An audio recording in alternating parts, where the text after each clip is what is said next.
मासूम से दिखने वाली एक छोटी सी गोली जो आपने अपनी बच्ची को तब दी थी जब उसे बुखार या खांसी हुई थी, वो अब बड़ी चिंता की वजह बन सकती है। हम बात कर रहे हैं एंटीबायोटिक्स की, वो दवाइयां जो अक्सर बच्चों को किसी भी इंफेक्शन या हल्के बुखार में दी जाती हैं। लेकिन हाल ही की एक स्टडी में सामने आया कि अगर लड़कियों को उनके पहले साल से खासकर पहले 3 महीने में एंटीबायोटिक्स दी जाए तो उनमें जल्दी प्यूबर्टी यानी अर्ली प्यूबर्टी की शुरुआत बहुत जल्दी हो सकती है, 8 साल की उम्र से पहले। ये बात आपको थोड़ी चौंकाने वाली लग सकती है, लेकिन ये पूरी तरीके से रिसर्च पर आधारित है, इसलिए ये वीडियो आखिर तक जरूर देखें। नमस्कार, मैं हूं अंशिका मिश्रा और आप देख रहे हैं मेडिकली स्पीकिंग।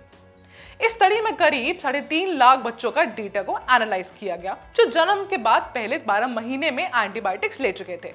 जब इन बच्चों को कई सालों तक फॉलो किया गया तो रिसर्चर्स ने पाया कि जिन लड़कियों को जन्म के 14 दिन के अंदर ही एंटीबायोटिक्स दी गई थी उनमें जल्दी प्यूबर्टी आने का खतरा 40% ज्यादा था। वहीं जिन लड़कियों को 3 महीने के अंदर दवाई दी गई थी उनमें खतरा 33% बढ़ गया था। इतना ही नहीं, जिन लड़कियों को 5 या उससे ज्यादा क्लासेस की एंटीबायोटिक्स दी गई उनमें जल्दी प्यूबर्टी शुरू होने का रिस्क 22% ज्यादा था। वहीं उन लड़कियों को जिन्हें 2 या उससे कम तरह की एंटीबायोटिक्स दी गई थी, इसका मतलब साफ है, जितनी जल्दी और ज्यादा बार एंटीबायोटिक्स दी गई उतना ही ज्यादा खतरा। अब सवाल यह है कि प्यूबर्टी जल्दी आने का आखिर इतना बड़ा मुद्दा क्यों है। दरअसल जब कोई लड़की 8 साल या उससे पहले कोई फिजिकल या हार्मोनल बदलाव महसूस करने लगती है तो उसका सिर्फ शरीर पर ही नहीं, उसके दिमाग और मेंटल हेल्थ पर भी असर पड़ता है। वो छोटी उम्र में ही बड़े बदलावों से गुजरती है जिसके लिए ना वो तैयार होती है और ना ही उसका शरीर या दिमाग।